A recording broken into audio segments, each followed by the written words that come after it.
کہ جب جنرل آصف غفور وَتَعِزُّ مَن تَشَاءُ وَتَذِلُّ مَن تَشَاء کے ٹویٹ کیا کرتا تھا، یہ ایک DGISPR کا کام ہے۔ اس ملک کے ساتھ کیا کچھ ہوتا رہا ہے، کیا اودھم مچاتے رہے ہیں یہ لوگ، اور کس طریقے کا تماشا کیا جاتا رہا ہے اس ملک کے ساتھ۔ ایسے لوگوں کو میں کہتا ہوں کٹہرے ملا کے، قانون کے کٹہرے ملا کے عبرتناک نشان عبرت بنانا چاہیے۔ انہوں نے ہی تو پاکستان کا بیڑا غرق کیا ہے، صرف ایک عمران خان کی بات نہیں ہے۔ اچھا، پھر اس کے بعد اگر وہ آتے ہیں تو بیل اپلائی کریں گے، کیوں نہیں کریں گے؟ ان کو بیل اگر کوئی پتہ نہیں کہ ملتی بھی ہے یا نہیں ملتی، اور اگر بیل مل گئی یا سزا، میں نے پچھلی ویڈیو میں بھی کہا کہ سسپینڈ ہو گئی ان کی سزا، تو ختم تو نہیں ہوتی، وہ پھر نااہل تو اسی طرح سے رہیں گے۔ پھر اس کے بعد جو ہے نا، اس کے بعد آپ کو پتہ ہے کہ پھر وہ نااہل تو اسی طرح سے رہیں گے، کیونکہ کنوکشن تو ختم نہیں ہوتی سسپینشن سے، سزا کی سسپینشن سے، یہ بیل سے کنوکشن ختم نہیں ہوتی۔ اور ساتھ ہی پھر سائفر آ جائے گا، ساتھ ہی پھر القادر آ جائے گا، القادر ٹرسٹ کا کیس، ساتھ ہی پھر 9 مئی آ جائے گا۔ یہ وہی مرزا غالب صاحب والا کا شعر ہے نا کہ دوست غم خاری میں میری سعی فرمائیں گے کیا، زخم کے بڑھنے تلک، زخم کے بھرنے تلک ناخن نہ بڑھ آئیں گے کیا۔ تو مقصد کہنے کا یہ ہے کہ جب زخم بھرے گا تو پھر اور ناخن بڑھائیں گے، پھر اور وہ ہرا ہو جائے گا۔ مقصد کہنے کا یہ ہے کہ جب یہاں سے نکلیں گے تو آگے سائفر، اور سائفر سے نکلیں گے تو آگے القادر، القادر سے نکلیں گے تو آگے 9 مئی، 9 مئی سے نکلیں گے تو آگے فارن فنڈنگ۔ تو یہ بات تو وہی والی بات ہوئی نا۔ پھر آج میری بھی وہ کبھی کبھی نا یہ وہ ادب والی جو حص ہوتی ہے وہ جاگ جاتی ہے۔ منیر نیازی صاحب والی بات ہے کہ ایک اور دریا کا سامنا تھا منیر مجھ کو، میں ایک دریا کے پار اترا تو میں نے دیکھا۔ تو پھر یہ سائفر کے بعد فلانا اور فلانے کے بعد دھمکانا، یہ پھر سارا کچھ چلتے رہیں گے ساتھ۔ اب مجھے نہیں لگتا، میں نے آپ کو کہا تھا کہ یوتھیا، آج ویسے یوتھیا کوئی نہیں نکلا۔ آپ نے دیکھا کہیں اپنے اپنے شہر میں؟ ابھی میں دیکھ رہا تھا نیوز میں کہ وہ لبرٹی چوک بھی بالکل فارغ ہے۔ بھائی یوتھیو، آپ کا لیڈر پکڑا گیا ہے تو آپ نے جہاد کے لیے نہیں نکلنا باہر، لیکن یوتھیے بھی سیانی ہیں کہ جہاں پہ جوتیاں لگنے شروع ہوں وہاں پہ وہ نہیں نکلتے، وہ نکلتے ہی ادھر ہی ہیں کہ جہاں پہ وہ اس طریقے سے اچھلتے ہیں کہ جہاں ان کو پتہ ہے کہ ہمیں کوئی کسی نے نہیں پوچھنا۔ وہ باہر یورپ میں، امریکہ میں، وہ ان کا قانون ایسا ہے، وہ پھر جو ہے نا اس طریقے سے وہ بڑی باتیں کرتے ہیں ادھر سے پاکستان کے خلاف۔ یا اب نکلو نا، اب نکلو، اب پتہ چلے گا کہ اب آؤ موٹر وے بلاک کرو، اب آؤ خیر سے، اب آؤ یہاں پر یہ کشمیر سری نگر ہائی وے پر، اب آؤ تھوڑا سا پمس کے سامنے، اب آؤ ذرا اڈیالہ کے سامنے۔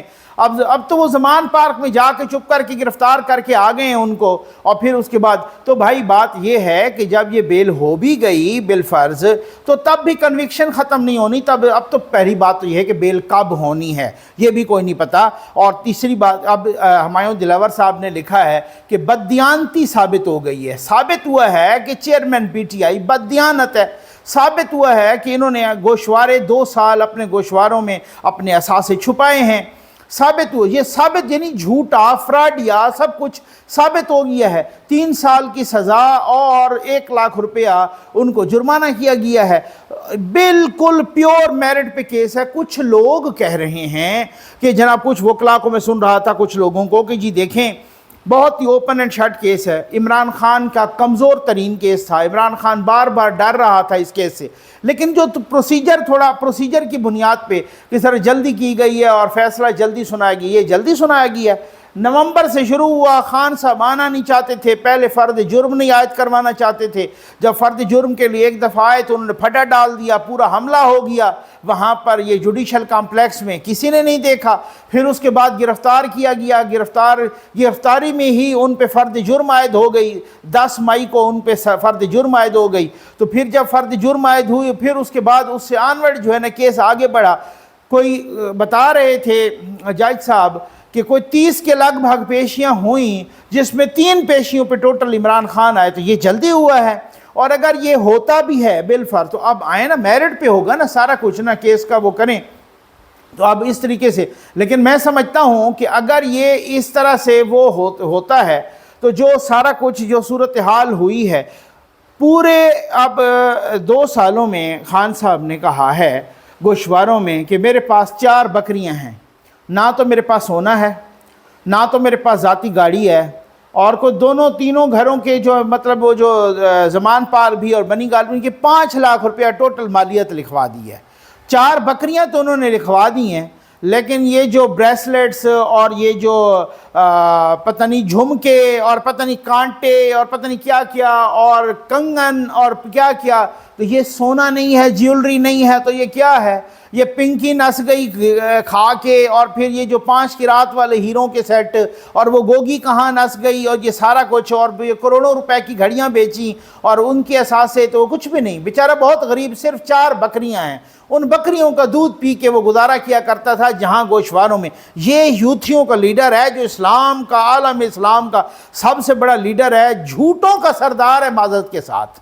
یہ انہوں نے 4 بکریاں تو کہہ دی ہے کہ وہ اس میں گوشواروں میں، نہ ان کی اپنی کی بیچارے کی گاڑی ہے، بہت ہی غریب آدمی ہے، نہ ہی کوئی جیولری ہے، نہ کوئی اور پیسہ ہے، بالکل وہ فقر کے بوریے پر بیٹھا ہے، صدائیں لگا رہا ہے اللہ کے نام پہ دے دو بابا۔ یہ حالت ہے اس فراڈیے کی اور اس جھوٹے کی۔ اب وہ پکڑا گیا ہے۔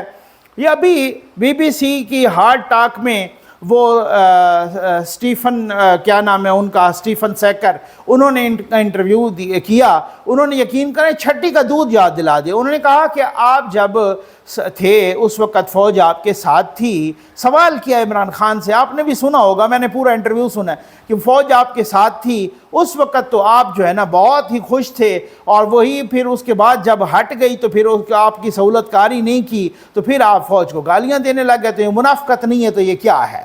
پھر اس کے بعد سوال آئیں بائیں شائیں کے علاوہ کچھ بھی نہیں تھا، پھر کچھ بھی۔ انہوں نے کہا آپ کو تو اپنے بچوں نے کہا ہے کہ سیاست چھوڑ دو، آپ لندن چلے جاؤ، آپ کو تو اپنے بچوں نے کہا ہے آپ اس طرح کریں، سائیڈ پہ ہو جائیں، سائیڈ لائن ہو جائیں اور پاکستان کو انتشار سے بچا لیں۔ لیکن چونکہ جس کی فطرت میں، جس کی طینت میں انتشار ہو، وہ پاکستان کو کیا بچائے گا انتشار سے؟ تو یہ اب دیکھتے ہیں کہ اس میں کون کون سی کیسی ڈیولپ، اتنا اوپن اینڈ شٹ کیس ہے کہ یہ لڑیں گے، اور پھر الیکشن کمیشن کا وکیل نہیں آئے گا اسلام آباد ہائی کورٹ، وہ نہیں آئے گا، وہ بھی تو آئے گا نا، وہ ایویں ہی چنے بیچیں گے یہاں پر، وہ نہیں بتائیں گے کہ کیا کیا ہوا ہے، کیا صورتحال۔ اگر پروسیجر میں آپ کہہ رہے ہیں کہ بڑی جلدی سزا ہو گئی، یہ جلدی ہے جناب۔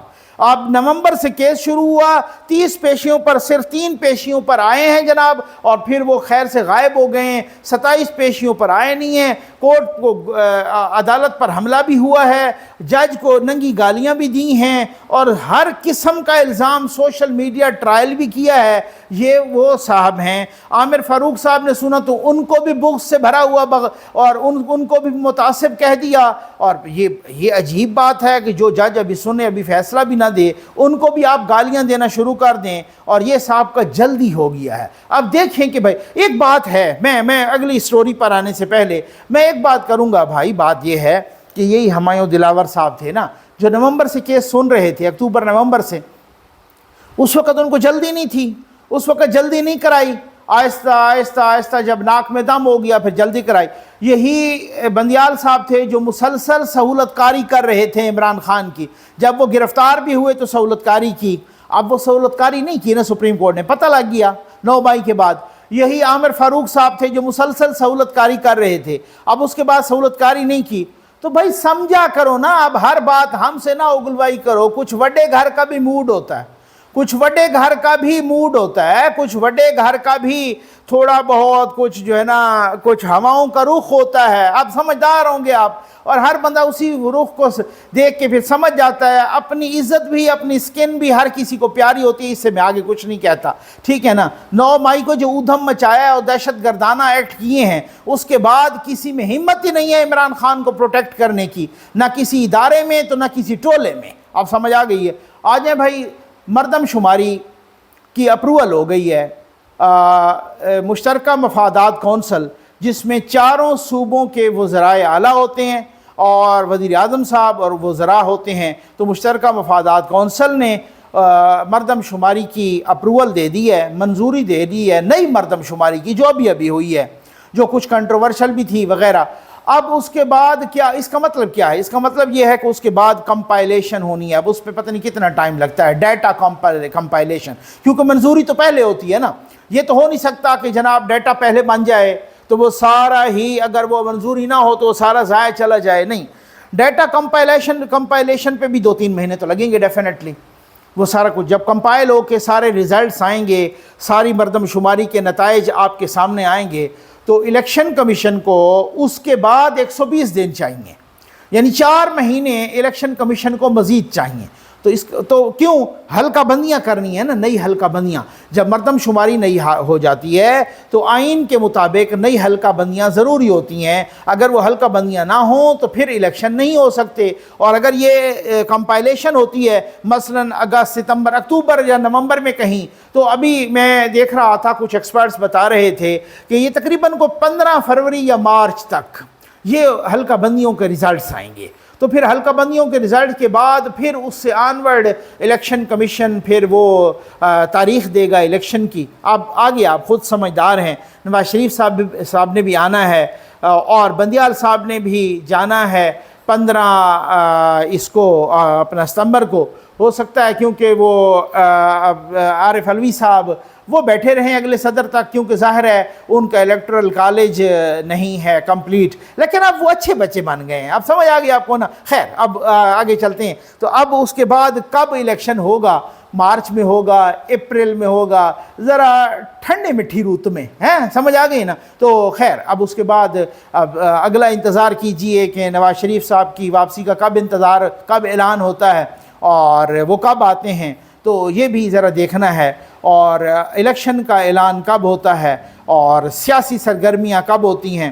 یہ مکافات عمل ہے بھائی. میں دیکھ رہا تھا ایک طرف آپا فردوس صاحبہ کی پریس کانفرنس چل رہی تھی، وہ بھی چنجیں مار رہی تھی عمران خان کو، اور علیم خان صاحب کا بیان بھی میں دیکھ رہا تھا کہ یہ مکافات عمل ہے. اور اون چودھری جو ان کے بالکل یوں سمجھ لیں کہ اتنے کلوز فرینڈ بھائیوں کی طرح، وہ بھی کہہ رہے تھے، خوشی کا اظہار کر رہے تھے. پرویز خٹک صاحب بھی خوشی کا اظہار. تو یہ ایک قدرت کا انتقام ہے. تحریک انصاف والے دوست کہتے ہیں اللہ الحق ہے، ٹھیک ہے نا، اور حق کا ساتھ. جی بالکل ایسا ہی ہے، اللہ الحق ہے، حق کا ساتھ دیتا ہے. وہ قدرت ذات، وہ پروردگار، وہ قدرت، وہ پروردگار، وہ خداوند کریم حق کا ساتھ دیتا ہے. لیکن آپ کو یہ کیا خوش فہمی یا غلط فہمی ہے کہ آپ ہی حق ہو؟ اس کا کیا ہے؟ اگر ہوتا ایسے، آپ نے اپنی اننگ کھیلی، آپ نے رولز ریگولیشن کو جس طریقے سے پیروں تلے روندا، آپ نے جس طریقے سے جنرل فیض کے کہنے پر اور جنرل فیض کے اور جنرل باجوہ کے اور اس وقت کی اسٹیبلشمنٹ کے بل بوتے پر جو انتشار کیا، جس طریقے سے آپ نے انی مچائی، جس طریقے سے آپ نے لوگوں کو جیلوں میں ڈالا، جس طریقے سے آپ نے چادر اور چار دیواری کا تقدس پامال کیا، جس طریقے سے لوگوں کو گھروں سے گھسیٹ کے لے گئے، جس طریقے سے میڈیا پر قدغن لگائی، جس طریقے سے رانا ثناء اللہ کو پر اس طرح کی ہیروین ڈال کے یا چرس ڈال کے اور پھر اس کے بعد کیڑے مکوڑے چھوڑ کے تماشے دیکھے، جس طریقے سے مریم نواز کو اس کے والد کے سامنے گرفتار کیا، جس طرح سے جو مظالم آپ نے کیے اور جو اودھم مچایا، تو پھر وہ وہی والی بات ہے. پھر وہ آپ انتظار کریں، آپ کے ساتھ بھی وہی ہونا ہے. اور میں سمجھتا ہوں اب بھی کوئی اگر اس طرح کی غلط باتیں کرے گا، اور اگر اب بھی کوئی، تو یہ اقتدار آنی جانی چیز ہے. اقتدار اور کرسی فقط ایک ذات کی ہمیشہ کے لیے ہے، اور وہ ذات ہے خداوند کریم، وہ ذات ہے اللہ تعالیٰ کہ جس کا ہمیشہ کے لیے اقتدار ہے، ازل سے ابد تک، اور ان کا یہ ہمیشہ نہ ختم ہونے والا اقتدار ہے. تو باقی تو آنی جانی چیز ہے. باقی آپ اگر اپنے آپ کو مالک سمجھ بیٹھتے ہیں تو یہ سب سے بڑی غلط فہمی ہے. بھائی مالک صرف وہ ہے، باقی ہم سب عبد المالک ہیں. تو مالک تو وہی ہے، وہ علی کل شیء قدیر ہے. اب اگر ہمارے سریا آ جائے گردن میں اور ہم زمین کی طرف دیکھیں بھی نہیں، پیر ہمارے زمین پہ لگے بھی نہیں، وہ عمران نیازی ہو یا کوئی اور ہو، تو وہ بھگتے گا، وہ مکافات عمل کو بھگتے گا اور وہ قدرت کے انتقام کو بھی بھگتے گا. انسان سمجھے یا نہ سمجھے یہ اس کی مرضی ہے، لیکن ہے اسی طرح سے. وہ کیا کہتے ہیں کہ ڈر اس کی دیر گیری سے کہ ہے سخت انتقام اس کا، ہے نا، نجا اس کے تحمل پر کہ ہے بے ڈھب گرفت اس کی. ڈر اس کی دیر گیری سے کہ ہے سخت انتقام اس کا۔ امید ہے آپ کو ویڈیو پسند آئی ہوگی۔ آپ کا بہت بہت شکریہ۔